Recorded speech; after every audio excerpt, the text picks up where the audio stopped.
ഓം നമഃശിവായ. ഇടവൻ രാശി. എല്ലാവർക്കും ജ്യോതിഷ നിലയത്തിലേക്ക് സ്വാഗതം. 2025 മാർച്ച് 29 ശനി കുംഭം രാശിയിൽ നിന്നും മീനം രാശിയിലേക്ക് സഞ്ചരിക്കുകയാണ്. ഇടവൻ രാശിക്കാരായ കാർത്തിക 2, 3, 4 പാദങ്ങളും രോഹിണി, മകയിരം 1, 2 പാദങ്ങളും എന്നീ നക്ഷത്രക്കാരെ സംബന്ധിച്ച് എങ്ങനെയുള്ള ഫലമാണ് ലഭിക്കുന്നതെന്ന് നമുക്ക് നോക്കാം. 30 വർഷങ്ങൾക്കു ശേഷം ശനി 11ാം ഭാവമായ സർവാധിഷ്ഠ സ്ഥാനത്ത് സഞ്ചരിക്കുന്ന കാലഘട്ടം ആരംഭിക്കുകയാണ്.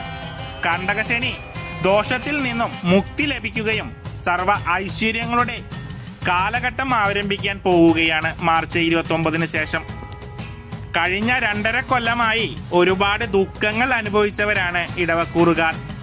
ഈ മെയ് 11-ാം തീയതി മുതൽ 2026 മെയ് 26 വരെ നിങ്ങളുടെ സുവർണ കാലഘട്ടം ആരംഭിക്കുകയാണ്.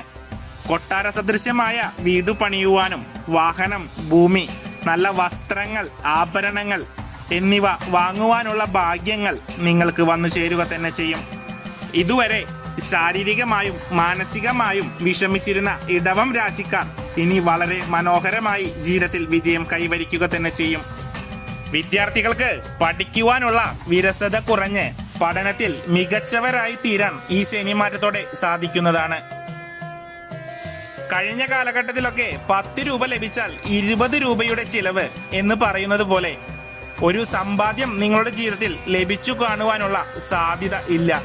അങ്ങനെയുള്ള നിങ്ങളെ സംബന്ധിച്ച് ഒന്നിലധികം വഴികളിലൂടെ പണം വരികയും അത് അനുയോജ്യമായി തന്നെ ഉപയോഗിക്കുവാനുള്ള അവസരം ലഭിക്കുകയും ചെയ്യും. അതിനുവേണ്ടി നിങ്ങൾ പരിശ്രമിക്കേണ്ടതുണ്ട്. ഇതുവരെ നഷ്ടത്തിലായിരുന്ന ബിസിനസ്, തൊഴിൽ എന്നിവയെല്ലാം ലാഭം കുതിച്ചുയരുന്ന കാലഘട്ടമാണ്. നിലവിൽ ദാമ്പത്യ ജീവിതത്തിൽ ക്ലേശങ്ങൾ അനുഭവിക്കുന്നവർ ഇനിയുള്ള ജീവിതം സന്തോഷത്തോടെ ജീവിക്കുകയും ആഗ്രഹങ്ങളൊക്കെ സഫലീകരിക്കുകയും ചെയ്യും. ഏത് കാര്യവും അച്ചടക്കത്തോടെ പുലർത്തിക്കൊണ്ടുപോയാൽ സാമ്പത്തിക രംഗത്ത് നിങ്ങൾക്ക് ഉണർവ് ഉണ്ടാകുന്നതാണ്. ഉണർവിന്റെ ഒരു കാലഘട്ടമാണ് ശനിമാറ്റം കൊണ്ട് നിങ്ങൾക്ക് ഭവിക്കുന്നത്. ശനി 11-ൽ സഞ്ചരിക്കുന്ന കാലഘട്ടത്തിൽ നല്ലൊരു ജോലി കിട്ടണമെന്ന് ആഗ്രഹിക്കുന്നവർക്ക് ആ ജോലിയിൽ പ്രവേശിക്കാനുള്ള ഭാഗ്യം കൈവരുകയും സർക്കാർ ജോലിക്ക് ശ്രമിക്കുന്നവർക്ക് അത് ലഭിക്കുവാനുള്ള ഭാഗ്യവും വിദേശത്ത് തൊഴിൽ ചെയ്യുവാനുള്ള ഭാഗ്യവും ഇപ്പോൾ ചെയ്തുകൊണ്ടിരിക്കുന്ന ജോലിയിൽ ഉയർച്ച, ധനവരുമാനം, അങ്ങനെ കർമ്മം സംബന്ധിച്ചുള്ള എല്ലാ ബുദ്ധിമുട്ടുകളും മാറി ഉയർച്ച ഉണ്ടാകുന്നതാണ്. വെള്ളിയാഴ്ച ദിവസം ദുർഗാദേവിയെ ഭജിക്കുന്നതും വെളുത്ത പുഷ്പങ്ങൾ കൊണ്ട് ദുർഗാദേവിക്ക് ഭാഗ്യസൂക്ത പുഷ്പാഞ്ജലി ചെയ്യുന്നതൊക്കെ നല്ലതാണ്.